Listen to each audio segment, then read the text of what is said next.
The emergency lights of Helios 13 pulsed a dull red through the corroded ventilation grates. Ryan Kern wiped grimy sweat from his forehead, leaving another dark streak across his already filthy face.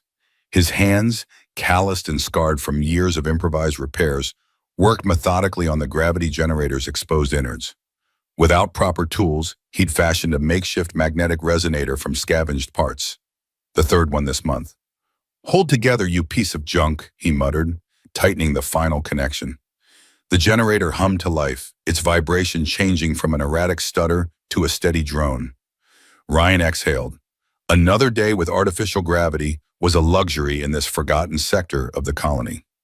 Helios 13 hung in space like a decaying tooth, its once gleaming hull now pockmarked with micrometeorite impacts and solar corrosion. The research station orbited Vela, a planet whose atmosphere was thick with sulfuric clouds and electromagnetic storms that made it impenetrable to standard scanning technology. That's why they'd built the station in the first place, to study the anomalous readings from a safe distance. Not that it mattered anymore. After the incident, as the survivors called it, communication with the Galactic Center had ceased entirely. Ryan gathered his tools, careful not to leave anything behind that might be valuable. In the wake of the incident, the station's population had fractured into desperate factions. The central administrative sectors maintained a facade of civilization, but the outer rings had devolved into a patchwork of territories controlled by whoever had the resources or firepower to hold them. As he secured his toolkit to his belt, a scream echoed through the maintenance tunnels. Ryan froze. The sound was high-pitched, desperate, not the typical sounds of confrontation he'd learned to ignore. This was different, a child's voice. Against his better judgment, he followed the sound, creeping through the darkened passages until he reached a partially collapsed section of the station's original research wing. There, illuminated by the flickering emergency lights, he saw her. A small, green-skinned Arcal girl was attempting to lift a fallen beam that had pinned an elderly female of her species. The girl's face was contorted with effort, her large, sensitive eyes narrowed against the dim red light that was nonetheless painfully bright for her kind. The most striking thing, however, was her right leg, or rather what remained of it. Below the knee, the limb ended in crude bandages, covering what appeared to be a relatively recent amputation. "Please," the girl sobbed, her voice breaking as she strained against the immovable weight. "Grandmother, please wake up." Ryan hesitated. Getting involved meant complications, and complications got people killed on Helios 13. But something about the girl's desperate determination struck a chord he thought had long since been silenced. He stepped forward. "Move aside," he said, his voice gruff from disuse. The girl spun around, terror replacing grief on her delicate features. She stumbled backward, nearly falling as her makeshift crutch slipped on the debris-strewn floor. "I'm not going to hurt you," Ryan said, raising his empty palms. "Let me help with the beam." The girl's eyes, almond-shaped and an intense amber color, widened. You're human," she whispered, as if confirming a nightmare. Ryan nodded slowly, understanding her fear. Rumors circulated throughout the station that humans were kidnapping Arcal children for experiments. He'd heard them, dismissed them as paranoia, but clearly they had taken root. "Yes, I'm human. My name is Ryan Kern. I'm just a mechanic." He gestured toward the beam. "Will you let me try to help your grandmother?" After a moment's hesitation, the girl stepped aside, watching him warily. Ryan braced himself against the beam, muscles straining as he lifted it just enough for the girl to pull her grandmother free. As soon as she did, Ryan let the beam crash back down, the impact reverberating through the unstable section. The elderly Arcal woman lay motionless, her chest fidgeted still. Ryan didn't need medical training to recognize death. The girl must have seen it in his face. "No," she wailed, collapsing beside the body. "No, no, no." Ryan stood awkwardly, unsure what to do. This wasn't his problem. He'd already done more than most would have in his position. He should leave now, return to his solitary existence of surviving day to day. Instead, he found himself kneeling beside the grieving child. "What's your name?" he asked softly. The girl looked up, tears streaming down her green cheeks, creating glistening trails in the red emergency light. "Ayla," she whispered. "Ayla and Var. Ayla." Ryan repeated. I'm sorry about your grandmother. Was she all you had? Ayla nodded, her thin shoulders shaking with silent sobs. The others, they said we were bad luck. After the explosion that took my leg, they said we were cursed. Grandmother brought us here, to the old tunnels, away from everyone else. Ryan felt a familiar bitterness rise in his throat. Superstition and fear, the same forces that had labeled him a traitor when he'd attempted to expose the truth about the catastrophe that had isolated Helios 13. Some things were universal, it seemed, even across species. You can't stay here, he said, glancing around at the unstable surroundings. This section could collapse completely any minute.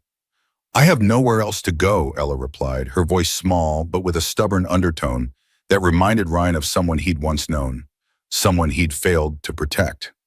A decision formed in Ryan's mind against all his instincts for self-preservation. Come with me, he said, standing. I have a place. It's not much, but it's stable and hidden. Ella looked from her grandmother's body to Ryan, suspicion warring with desperation. Why would you help me? Humans don't help our call. Ryan almost smiled at the irony. Let's just say I know what it's like to be cast out. He extended his hand. You don't have to trust me, but you do need to survive, and you can't do that here, alone. After a long moment, Ella reached for her crutch and pushed herself upright without taking Ryan's hand. Her amber eyes met his, filled with grief but also with a fierce determination that seemed too old for her young face. I need to say goodbye to grandmother, she said firmly. Ryan nodded and stepped back, giving her space. Ayla knelt awkwardly beside the body and whispered something in the flowing Arcall language, then removed a simple braided bracelet from her grandmother's wrist and tied it around her own. A sudden rumble shook the corridor. Dust and small fragments of ceiling rained down around them. Ryan's years of station maintenance experience told him exactly what was happening. Structural failure cascading through the damaged section. We need to go! Now! Ryan shouted, grabbing Ella's arm. No, I can't leave her! Ella struggled against his grip. Another violent tremor rocked the passage. A support beam groaned and twisted above them. She's gone, Ella. You're not, Ryan said, his voice firm but gentle. What would she want you to do? Ayla stared at him, tears streaming down her face before giving a small nod. Ryan scooped her up just as the beam gave way, crashing down where they'd been standing seconds before. He sprinted through the collapsing corridor, ducking falling debris, feeling the vibrations of structural failure pursuing them like a predator. They reached a junction just as the ceiling behind them came down with a deafening crash, sending a cloud of dust billowing over them. Ryan didn't stop, carrying Ella through a maze of maintenance tunnels until the sounds of destruction faded behind them. Only then did he set her down, both of them covered in dust and breathing hard. Thank you, Ella whispered, the words clearly difficult for her. Ryan nodded, not trusting himself to speak. He'd just risked his life for a child he didn't know, from a species that had every reason to distrust his own. Yet something about this moment felt like the first right thing he'd done in years. I'm ready? I'm ready, she said, straightening her thin shoulders. Together they made their way through the maintenance tunnels, moving slowly due to Ella's difficulty navigating the uneven flooring. Ryan found himself instinctively scanning for threats with an intensity he hadn't felt in years. Having someone else to protect changed everything. Their journey was interrupted when voices echoed from an intersecting corridor ahead. Ryan pulled Ella into an alcove, pressing a finger to his lips. All I'm saying is, Kamara wants more subjects for the next transport, a gruff voice said. The outer sectors aren't producing enough viable specimens. Not our problem, another voice replied. Security doesn't do recruitment. We just ensure delivery. Yeah, well, there's a bonus for anyone who brings in extras, especially the younger ones. Their neural pathways are more adaptable. The voices faded as the speakers moved away, but the chill of their words lingered. Ryan looked down to see Ella staring up at him, her amber eyes wide with fear. They're talking about my people, aren't they? She whispered. Ryan nodded grimly. I think so. Is that why humans took me after the explosion? For experiments? I don't know, Ryan admitted, but I intend to find out. Ryan's place was a repurposed storage bay in a forgotten subsection of the station. He'd disabled the location from the main computer systems years ago, making it invisible to standard scans. The room was small but efficiently organized, with a sleeping area, a workbench covered in electronic components, and a small food preparation station. Most importantly, it had its own independent power and air filtration systems. Luxuries on the dying station. "You live here alone?" Ella asked, taking in the space with curious eyes. "Yes." Ryan set down his toolkit and gestured to a small cot in the corner. "You can rest there. Are you hungry?" Ella nodded hesitantly. Ryan prepared a simple meal of reconstituted protein and flash-grown vegetable matter, standard rations, but he'd learned to supplement them with hydroponically grown herbs that added some flavor. He watched as Ella ate cautiously at first, then with increasing eagerness.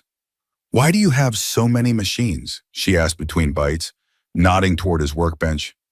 "I fix things," Ryan replied. "Trade the repairs for supplies. It's how I survive." "My grandmother said you were a soldier once. Humans in metal suits who came to our planet before the big explosion." Ryan tensed. "Not all humans are the same, Ella." "Were you there? On Arcal Prime?" Ryan turned away, busying himself with cleaning up. It was a long time ago. The memory surfaced anyway. The investigation after the terraforming disaster. The evidence he'd uncovered pointing to corporate negligence.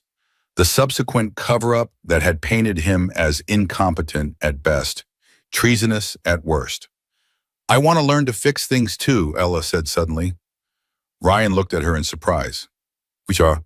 Ella's gaze dropped to her missing lower leg. "So I can fix myself. So I don't have to be broken anymore." Something shifted in Ryan's chest, a feeling he'd thought long buried under years of bitterness and isolation. "Being different doesn't mean you're broken, kid." "The others say I am." Ella's voice was matter-of-fact, without self-pity. "They say I'm useless now." Ryan studied her for a long moment. "Tell you what, you can stay here and I'll teach you what I know. But in return, you have to be my assistant. I could use an extra pair of hands for some of these repairs." Ella's eyes widened, a flicker of hope lighting them for the first time. "Really? You'd teach me?" "Why not?" Ryan shrugged as if it were a simple business arrangement rather than the first genuine human connection he had made in years. "Get some rest now. Tomorrow will be a long day." As Ella settled onto the kinda, Ryan returned to his workbench, mind already racing with possibilities. Teaching the girl about machines was one thing, but an idea had taken root, a challenge worthy of his engineering background. Arcal physiology was different from human, but the principles of biomechanics were universal. If he could gather the right components, access the right reference materials. Ryan glanced at the sleeping child, her thin chest rising and falling gently, and made a silent promise to himself. He would build her a new leg, not just a crude prosthetic, but something that could integrate with her unique physiology, something that would let her run again. For the first time in years, Ryan Kern had a purpose beyond mere survival. 3 days later, they had their first real test of trust. Ryan had gone out to trade some repair work for supplies, leaving Ella with strict instructions to stay hidden and touch nothing. He returned to find her huddled in the corner, trembling. "What happened?" he asked, dropping his pack and rushing to her side. "Someone tried to get in," she whispered. "I heard them at the door, trying different codes." Ryan's blood ran cold. He checked his security system. Indeed, someone had attempted to breach his door, cycling through various access combinations. "Did they see you? Did you make any noise?" he asked urgently. Ella shook her head. "I hid, like you said. I was quiet." Ryan relaxed slightly, but the incident left him unsettled. Someone was looking for something in this sector, or someone. Whether they were looking specifically for him or Ella, or just scavenging, he couldn't be sure, but they couldn't risk another attempt. "We need to set up better security," he decided, "and I need to teach you what to do if someone gets in while I'm gone." Over the next few hours, Ryan showed Ella how to access the emergency escape hatch he'd installed in the floor, leading to a maintenance crawl space that connected to another section of the station. He taught her the route to a secondary hideout he maintained as a contingency. "Remember, survival first," he told her. "If something happens to me, you get yourself to safety. No heroics." Ella looked at him solemnly. "What if something happens to you because of me?" The question caught Ryan off guard. "What do you mean?"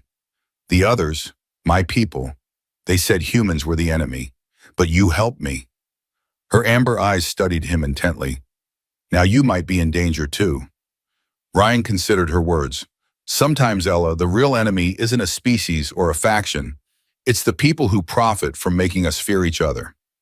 Days turned into weeks as Ryan and Ella settled into an unexpected routine. During the day, Ryan taught her the basics of station mechanics, how to identify different systems, the principles behind power distribution, the intricate dance of maintaining life support with limited resources. Ella proved to be a quick study, her nimble fingers and natural curiosity making her an ideal apprentice. At night, after she had fallen asleep, Ryan worked on his secret project. Using his old military access codes that should have been deactivated but still worked in the station's fragmented systems, he accessed medical databases on ARCAL physiology. He scavenged components from abandoned sectors, trading valuable supplies for specific materials he couldn't find himself. One evening, they had a close call during a scavenging mission. Ryan had brought Ella along to learn the station's layout, believing the sector to be abandoned. They were collecting materials from an old medical storage unit when the distinct sound of a security drone's propulsion system echoed through the corridor. Ryan pulled Ella into a storage closet, pressing them both against the wall as the drone hovered past. Through the narrow gap in the door, he could see it wasn't a standard model. This one had advanced scanning equipment in weapons attachments.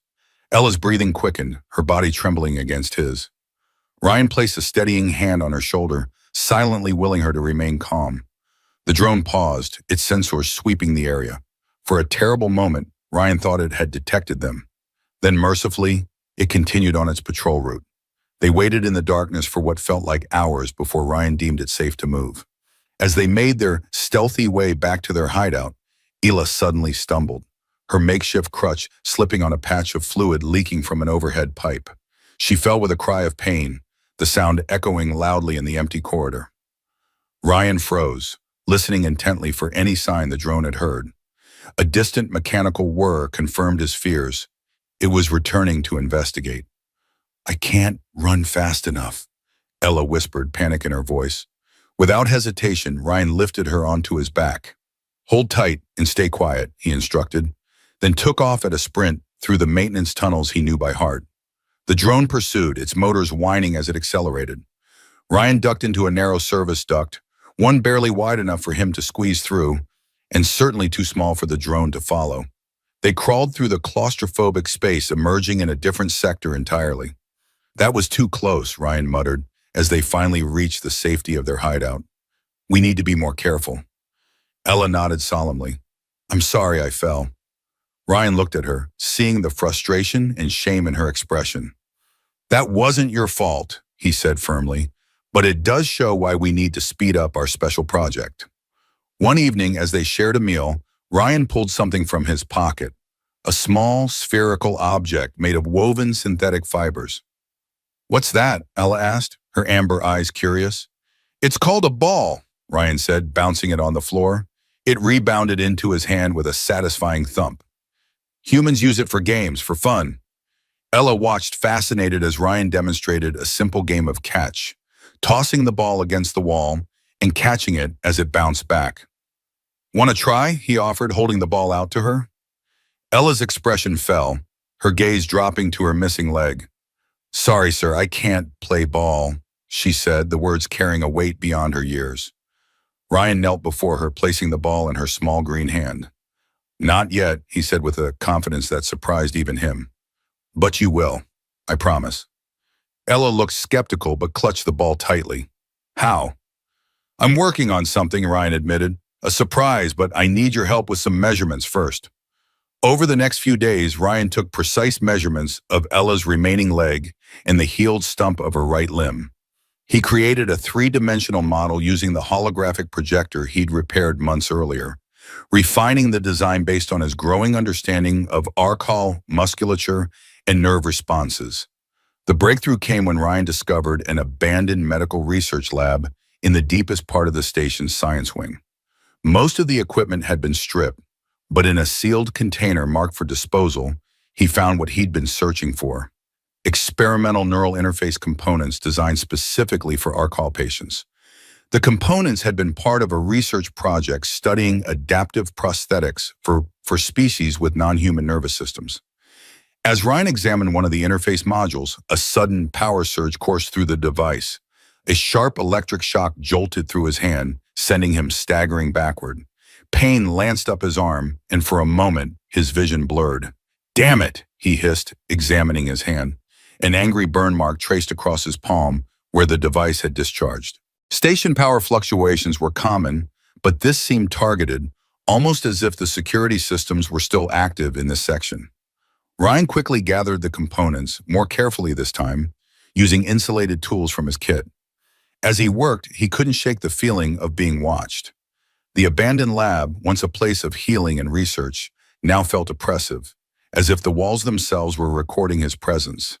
He was securing the last component when a soft click echoed through the room, the unmistakable sound of a security lock engaging. Ryan whirled around to see the lab's main door sliding shut. Panic surged through him as he lunged for the closing door, wedging his tool case in the narrowing gap. The door's mechanism strained against the obstruction, hydraulics whining in protest. Ryan forced his fingers into the gap, ignoring the pain as he pushed the door back just enough to slip through. The corridor beyond was bathed in the red glow of activated security protocols. Somewhere an alarm was silently notifying his security of an intrusion. Ryan ran, the precious neural components clutched against his chest, knowing he had minutes at most before drones or guards arrived. Ryan's heart raced as he examined the components. With these, he could create a prosthetic that would respond to Ella's neural impulses, allowing for natural movement. It would be more than a replacement limb. It would be an extension of her own body. As he was securing the components in his pack, Ryan heard a faint mechanical whir above him. Instinctively, he ducked behind a fallen cabinet just as a security drone drifted into the lab, its optical sensors sweeping methodically across the space. The drone wasn't one of the standard security models that patrolled the station's main corridors. This was a newer design, sleeker, and equipped with what appeared to be enhanced scanning technology. Ryan held his breath, counting the seconds until the drone completed its sweep and moved on. Only when its mechanical hum had faded did he emerge from hiding, a cold knot forming in his stomach. The drone's presence was troubling. Security patrols rarely ventured into the abandoned sectors, and never with equipment that advanced. Someone was looking for something, or someone. When Ryan returned to their hideout, he found Ela working diligently on a power coupling he'd assigned her to repair. She looked up with a smile that quickly faded when she saw his expression. "What's wrong?" she asked, setting down her tools. Ryan hesitated, not wanting to frighten her. "Nothing serious, but we need to be more careful about our movements. I saw a security drone in the outer sectors." Ella's amber eyes widened with fear. "Was it looking for us?" "I don't know," Ryan admitted, "but from now on we stay here unless absolutely necessary. No more excursions, even for trading. We've got enough supplies to last a while." That night, Ella woke screaming from a nightmare, her thin body shaking with terror. Ryan rushed to her side, unsure how to comfort her, but knowing he had to try. "They were taking children," she sobbed, clinging to his arm. "In my dream. Taking them away in big metal boxes. And they had my face. All of them had my face." "It was just a dream," Ryan assured her, though the words felt hollow, given what he suspected was happening on the station. "Was it?" Ela asked, her amber eyes searching his face. "The voices we heard, they talked about taking people. My people." Ryan sighed, knowing he couldn't shield her from the truth forever. "I think something bad is happening on this station," he admitted. "And I think it involves our call children. But I promise you this, I won't let anyone take you." Ela studied him, as if weighing the value of his promise. "My grandmother said the same thing before the ceiling fell on her." The words hit Ryan like a physical blow. "I'm not your grandmother, Ela. He paused, unsure how to define what he'd become to this child. "I'm someone who knows how to fight back." That night, after Ela had fallen asleep, Ryan sat at his workbench, turning the neural interface components over in his hands. His mind kept returning to the drone. Its presence in that specific sector couldn't be coincidence. The medical lab had been abandoned for years, its existence purged from the station's main databases. Someone knew about the lab, someone with access to advanced security resources and an interest in Arcal medical technology. A suspicion began to form in Ryan's mind, one that connected to rumors he'd dismissed as desperate fantasy, whispers of Arcal children disappearing from the outer sectors, of secret medical facilities deep within the administrative hub. The next morning, Ryan made a decision. "Ella," he said as they ate breakfast, "I need to access the main computer system. There's something I need to check." Ella looked up from her food. "You said we shouldn't leave." "I know. That's why I'm going to teach you how to access it remotely." Ryan gestured for her to join him at the workbench, where he'd set up a small terminal. "Watch carefully." Over the next hours, Ryan taught Ella how to use a series of backdoor protocols he'd installed years ago, pathways into the station's security systems that allowed limited access without triggering alerts. It was risky, but less dangerous than physically venturing into monitored sectors. "Remember," Ryan said as Ella practiced navigating through the system, "only access what I've shown you, and only when I tell you to. These pathways are fragile, use them too often, and they might be discovered." Ella nodded solemnly, her fingers moving with surprising confidence across the interface. "What are we looking for?" "Unusual security deployments, supply shipments that don't match the station's needs, personnel transfers, anything that seems out of pattern." Over the next days, they took turns monitoring the system, careful to keep their intrusions brief and scattered. It was Ella who found the first clue, a security directive authorizing increased drone patrols in sectors that had been abandoned since the incident. "They're looking for something specific," Ryan muttered, studying the patrol patterns Ella had mapped out. The concentration was highest around areas with former medical facilities or research labs. The second clue came from shipping manifests. Every month, a supply vessel docked with Helios 13, bringing necessary provisions and departing with research data and waste material. But the manifest showed discrepancies. The outgoing cargo weight exceeded what could be accounted for by waste and data storage devices. "Something else is being transported off station," Ryan concluded. During one of their monitoring sessions, the system suddenly flashed a security alert. Someone had detected their intrusion and was attempting to trace it back to their location. "Disconnect, now," Ryan ordered, yanking the power supply from the terminal. But it was too late. The system had already broadcast their general location to station security. "We have to move," Ryan said urgently, grabbing their emergency packs. "They'll be sweeping this sector within minutes." They fled through the maintenance tunnels, hearing the ominous hum of security drones growing closer. At an intersection, Ryan made a split-second decision. "This way," he said, leading Ella down a narrow passage that sloped steeply downward. "Where are we going?" Ella asked, struggling to keep up with her crutch. "Somewhere they won't expect," Ryan replied grimly. "The radiation sectors." Ella's eyes widened in fear. "But the radiation is mostly contained," Ryan finished. "There are safe pockets, if you know where to find them." And I do. They descended into the bowels of the station, to sectors that had been sealed off after the incident due to radiation leakage from damaged power systems. The corridors here were dark, emergency lighting having failed years ago. Ryan guided them by the light of a small hand torch, navigating through spaces where the walls themselves seemed to groan with the strain of containing the station's damaged heart. They reached a small maintenance room that Ryan had reinforced years earlier as another emergency hideout. The radiation shielding here was intact, creating a safe haven in the midst of danger. "We'll stay here until the search dies down," Ryan said, helping Ella settle on a makeshift bed. "The radiation will mask our life signs from standard scanners." As they huddled in their temporary refuge, Ella suddenly gasped in pain, clutching her leg. "What's wrong?" Ryan asked, alarmed. "It hurts," she whimpered, touching the stump of her missing limb. "It always hurts when I'm scared." Ryan knelt beside her, gently examining the healed wound. "Phantom pain," he said. "Your brain still thinks the leg is there." "But it's not," Ella said, tears of frustration and pain in her eyes. "No," Ryan agreed softly, "but soon you'll have something better." Working by the dim light of his torch, Ryan began assembling the components he'd salvaged. The neural interface was complex, but his military engineering training had prepared him for adapting technology under pressure. As Ella watched, fascinated despite her pain, Ryan created the first prototype of her new leg. It's not pretty, he admitted, holding up the skeletal framework. But it's functional. Want to try it? Hila nodded eagerly. With gentle care, Ryan fitted the device to her leg, adjusting connections and calibrating the neural response matrix. When everything was in place, he activated the interface. Hila gasped, her eyes widening in wonder. I can feel it, she exclaimed. It's like my leg is there again, but different. Try to move it, Ryan encouraged. Concentrating hard, Ella managed to flex the artificial limb slightly.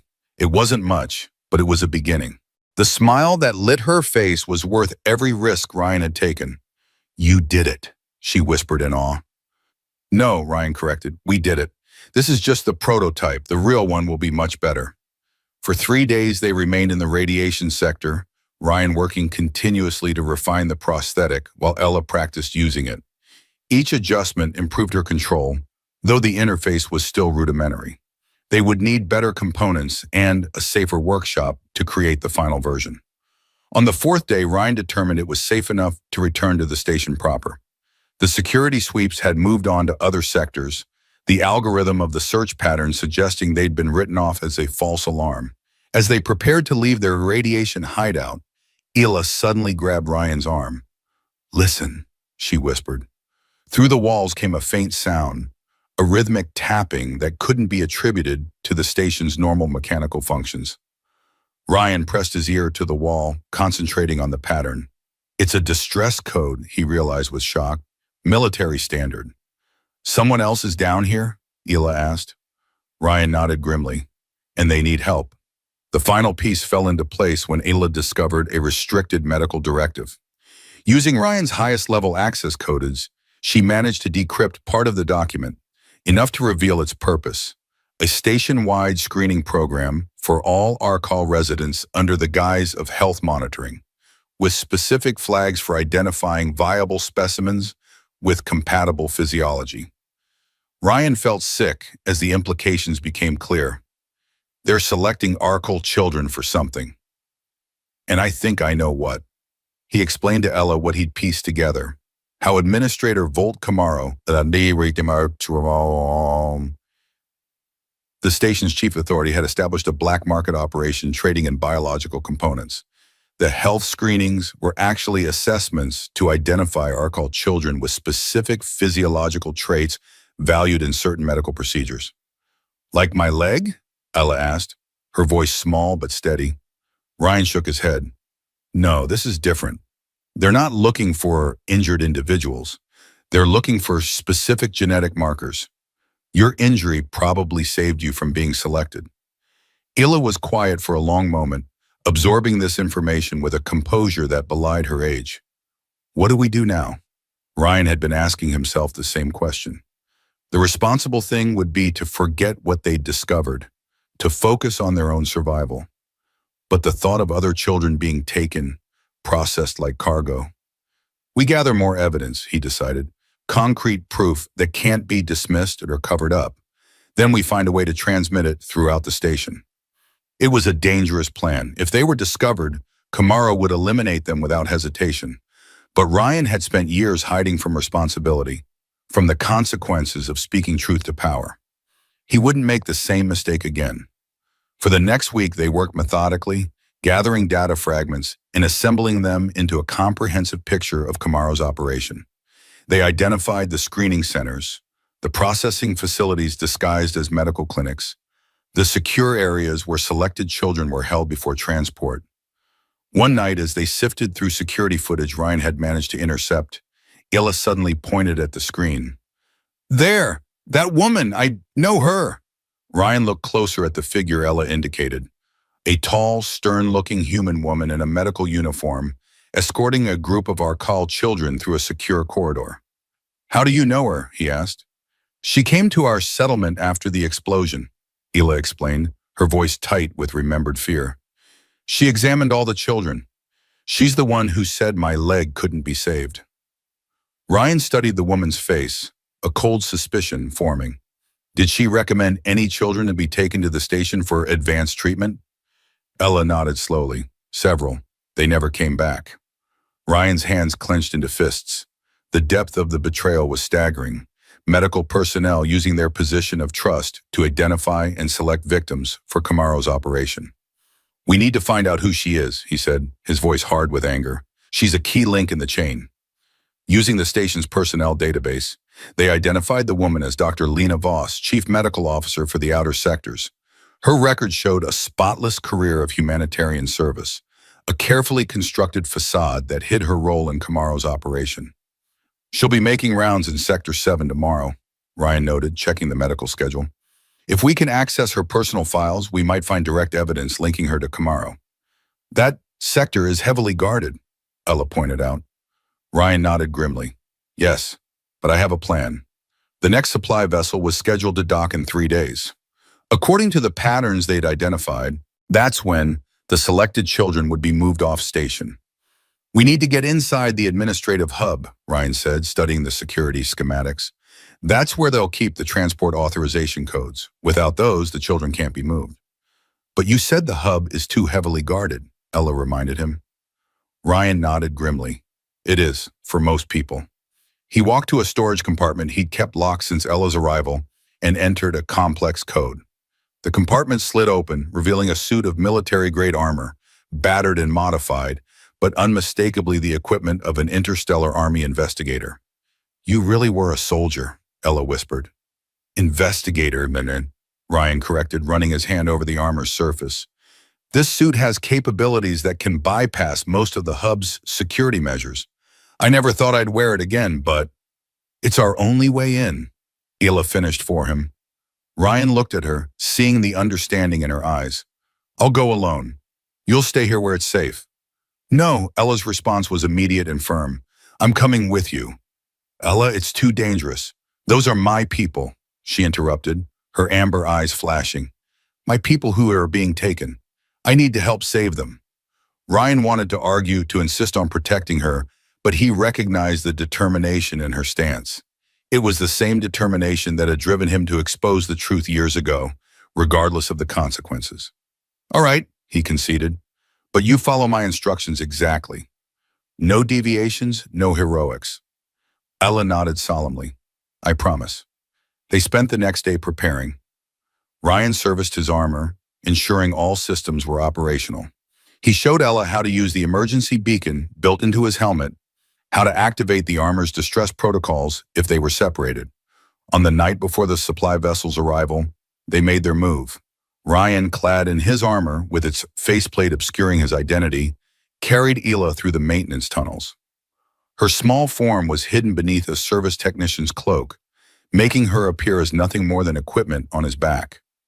Using access codes that should have been deactivated years ago, Ryan bypassed the outer security perimeters of the administrative hub. The codes were old, but Camaro's administration had grown complacent, never imagining that anyone would dare challenge their authority so directly. They reached a maintenance shaft that led directly to the central data core, the heart of the station's operations. Ryan set Ella down, checking that the corridor walked clear before gesturing for her to follow. "Remember the plan," he whispered. "I'll access the main terminal. You keep watch. Any sign of a security, you hide. Don't try to help me. Just save yourself." Ella nodded, though her expression suggested she had no intention of abandoning him if trouble arose. The central data core was dimly lit, its banks of servers humming with the artificial life of the station's systems. Ryan moved swiftly to the main terminal, his armored fingers flying across the interface as he bypassed security protocols and accessed the restricted transportation files. "Found it," he murmured as the transport authorization codes appeared on screen. "Now to corrupt the data so they can't." A slow clapping interrupted him. Ryan spun around, instinctively pushing Ella behind him as Administrator Volt Camaro stepped from the shadows, flanked by 2 security officers with weapons drawn. "Impressive," Camaro said, his thin lips curved in a smile that didn't reach his eyes. "I've been wondering who was probing our systems. I expected a rival syndicate, perhaps even a Galactic Center operatives, but a disgraced investigator and a crippled Archal child? That's almost insulting." Ryan's mind raced, calculating options, escape routes, odds of survival. None looked promising. "You won't get away with this, Camaro," he said, buying time. "Trafficking sentient beings is a capital offense, even out here." Camaro laughed, the sound echoing unnaturally in the server room. Get away with it? My dear Kern, I've been getting away with it for years. Who's going to stop me? You? A man so thoroughly discredited that his own command abandoned him? Or perhaps your little green friend? Ryan felt Ella trembling against his back, but when she spoke, her voice was steady. People will know the truth. Truth? Camaro's amusement vanished, replaced by a cold calculation. Truth is a luxury, child. Out here, survival is the only currency that matters.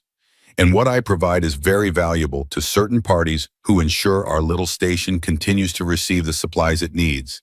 He gestured to his guards. Take them. The girl goes with the others. The man, well, I'm sure we can find use for his organs. Waste not, want not.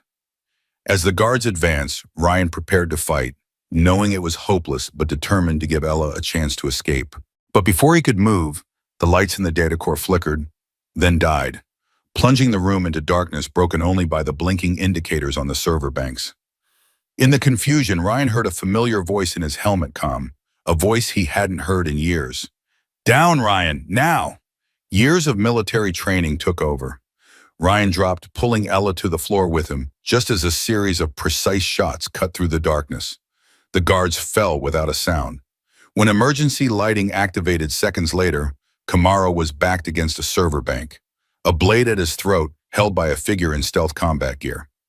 Maris? Ryan whispered, disbelieving. The figure glanced at him, and though her face was obscured by a tactical mask, Ryan would know those eyes anywhere, sharp, intelligent, and utterly uncompromising. Commander Myris, his former superior officer, the woman he'd believed had died in the catastrophe that had isolated Helios 13. You're getting sloppy, Kern, she said, her voice tight with what might have been pain. I've been tracking your system intrusions for days. You're alive, Ryan said, still processing the impossibility of her presence. Disappointed? There was a hint of the old dry humor in her voice. Confused, Ryan admitted, rising slowly to his feet, keeping Ella shielded behind him. Last I saw you, you were on the command deck when the explosion hit. And you were being escorted to detention for insubordination, Myris countered. We all have our stories. She pressed the blade tighter against Camaro's throat, drawing a thin line of blood, some more truthful than others. Camaro's composure had evaporated, replaced by naked fear. Commander Myris, there's been a misunderstanding. I was investigating these trafficking allegations myself. Save it, Myris cut him off. I've been undercover in your operation for months. I have recordings of every transaction, every order you gave. She glanced at Ryan. Your friend here just happened to stumble onto the same investigation, though with considerably less subtlety. Ryan's mind whirled with implications. You've been here all along, working undercover? Internal Security Division, Myris confirmed. The catastrophe wasn't an accident, Ryan. It was engineered to isolate Helios 13, to create the perfect environment for operations like Camaro's to flourish, away from Galactic Center oversight. Why not contact me? Ryan demanded, old wounds reopening. I spent years thinking I'd failed, that I was responsible, because I needed you exactly where you were, Myris interrupted. Outside the system, with access to areas I couldn't reach without blowing my cover. Her expression softened slightly. And because I wasn't sure who I could trust. Not after what happened to our investigation team. A sudden alarm blared through the station, cutting off further explanation. Myris cursed under her breath. That's the transport preparation alert, she said. They're moving the children now, ahead of schedule. She turned to Ryan. I need to get to the docking bay. Can you finish here? Ryan hesitated only a moment before nodding. What do you need? Access to the station-wide communication system. Broadcast everything you've found. I'll handle the transport. Myris, Ryan said as she turned to leave. Camaro now unconscious at her feet. You're injured. For the first time, he noticed the dark stains spreading across her side, visible even through the stealth gear. Occupational hazard, she replied dismissively. The transport is the priority. Ella stepped forward, her eyes fixed on Myris's wound. You won't make it to the docking bay like that. Myris assessed the child with a professional's gaze. And you won't make it far on that leg, little one. Yet here we all are. Let us help, Ryan insisted. You get the broadcast ready. Ayla and I will stop the transport. Maris's objection was immediate. Absolutely not. That docking bay will be crawling with security. We won't go through security, Ryan interrupted. We'll go around it. He turned to Ella. Remember the maintenance shafts we mapped? The ones that run alongside the docking mechanisms? Ella nodded, understanding dawning in her amber eyes. We can reach the cargo bay without being seen. Maris looked from Ryan to Ayla, clearly calculating odds and alternatives. Finally, she nodded. The broadcast will create a diversion. When you hear it, that's your window to act. She handed Ryan a small device. This will disrupt the docking clamps, planted on the primary coupling. Once it's active, they won't be able to disengage without a complete system reset. Ryan took the device, recognizing interstellar army technology that was definitely not standard issue. How long have you been planning this? Long enough, Maris replied cryptically. Now go. And Ryan, she paused in uncharacteristic hesitation. Don't die this time. With that, she turned to the terminal, already beginning the process of accessing the station-wide communication system. Ryan and Ella moved swiftly through the maintenance tunnels, avoiding the main corridors where security would be on high alert. Despite her disability, Ella navigated the narrow passages with remarkable agility, guiding Ryan through shortcuts she'd memorized from their planning sessions. As they moved through a particularly tight section of ductwork, Ella suddenly froze. What is it? Ryan whispered. Voices, she replied softly, below us. Ryan pressed his ear to the floor of the duct. Through the thin metal he could hear children crying, their voices tinged with fear and confusion. Ella's face hardened with determination. That's them, she whispered. The children they're taking. Ryan nodded grimly. We need to keep moving. The disruptor is our priority. It's the only way to stop the transport from leaving.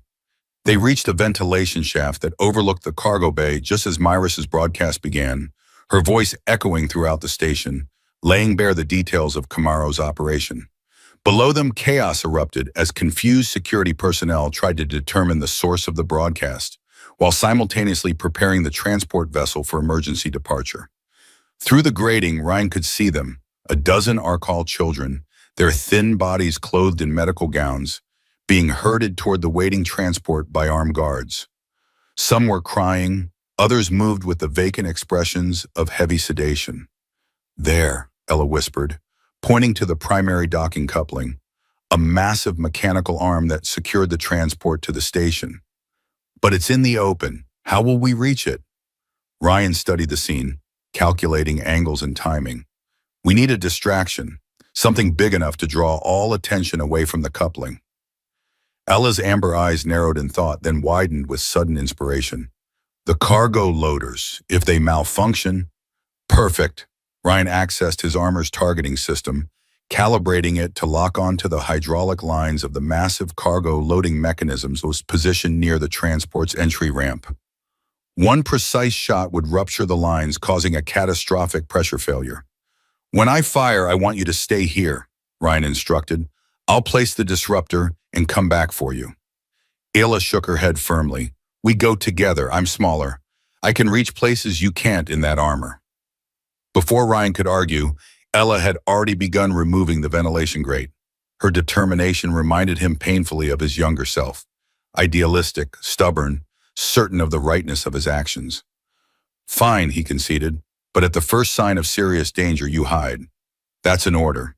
Ella's solemn nod was contradicted by the gleam of rebellion in her eyes. Ryan took aim and fired. The hydraulic lines exploded in a spray of pressurized fluid, the cargo loader collapsing with a deafening crash that sent personnel scrambling for cover. In the confusion, Ryan and Ella dropped from the ventilation shaft, moving swiftly along the shadow of the vessel's hull toward the docking coupling. They had almost reached it when a shout went up. There! By the coupling! Ryan turned to see a security officer raising his weapon. Time seemed to slow as Ryan calculated the trajectory. The shot would hit Ella, who was exposed with no cover nearby. Without conscious thought, Ryan moved, armored body intercepting the energy blast meant for the child. His armor absorbed most of the impact, but the force threw him against the hull, warning indicators flashing across his helmet display. Ryan, Ella cried, starting toward him. The disruptor, Ryan gasped, tossing the device to her. Complete the mission. As more security personnel converged on their position, Ryan forced himself upright, drawing their fire. Ela, displaying a courage that belied her years, darted beneath the massive coupling mechanism, the disruptor clutched in her small green hands. Ryan engaged the security team, his armor's defensive systems allowing him to withstand their attacks while he fought back with precision strikes.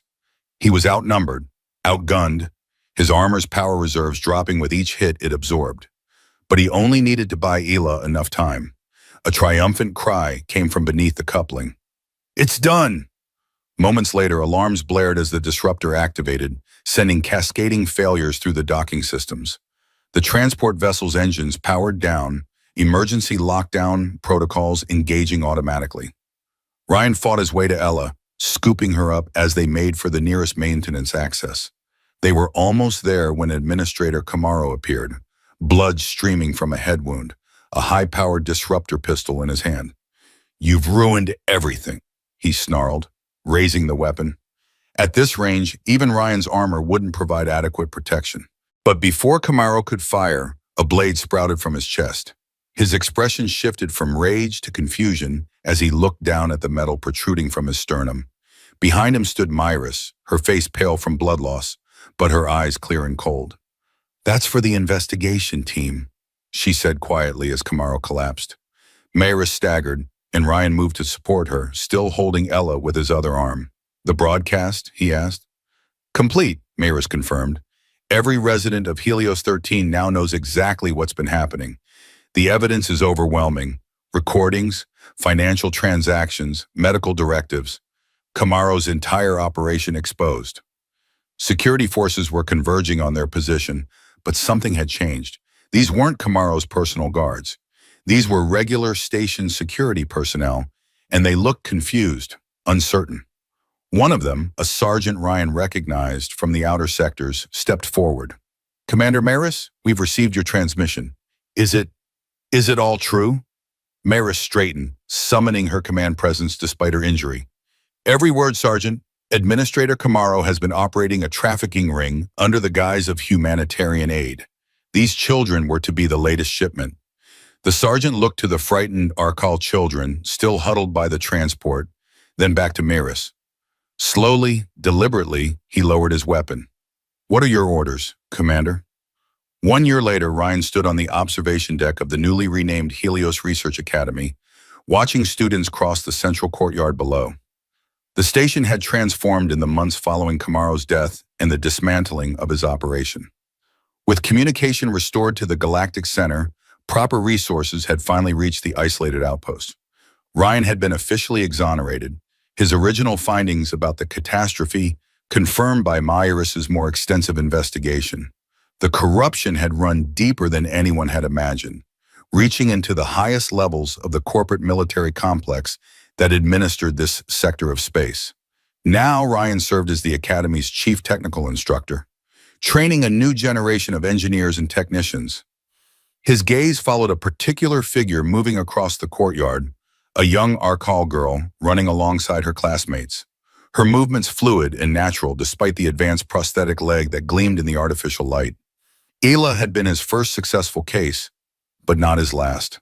The neural interface technology he'd discovered had proved adaptable to various species and conditions. What had begun as a project to help one child had evolved into a program that provided custom prosthetics to anyone who needed them, regardless of species or origin. She's doing well, a voice observed from behind him. Ryan turned to see Myris, now officially appointed as Helios 13's administrator. Her recovery had been long and difficult, but she'd refused transfer back to the Galactic Center, insisting on overseeing the station's rebirth personally. Top of her class in applied engineering, Ryan confirmed with undisguised pride. She's already talking about improvements to the neural interface design. Following in her teacher's footsteps, Myris noted, a rare smile softening her features. Below, Ella had paused in her game, looking up toward the observation deck as if sensing their attention. She waved enthusiastically, then pointed to the ball in her hand before returning to her game with a fluid grace that would have seemed impossible a year ago. Ryan watched as Ela executed a perfect pivot on her prosthetic leg, outmaneuvering a larger student to score a point. The girl who once said she couldn't play ball now moved with confidence and joy. Her disability transformed into unique strength. As the students continued their game under the artificial sunlight of the station, Ryan reflected on how far they'd come. From darkness to light, from isolation to community, from survival to life. You know, Maris said, breaking into his thoughts, she wouldn't be here without you. Ryan shook his head. No, she would have found a way. That's who she is. He watched Ella score another point, her teammates lifting her onto their shoulders in celebration. Her laughter carried across the courtyard, bright and clear. I just helped, Ryan said quietly. She did the rest herself.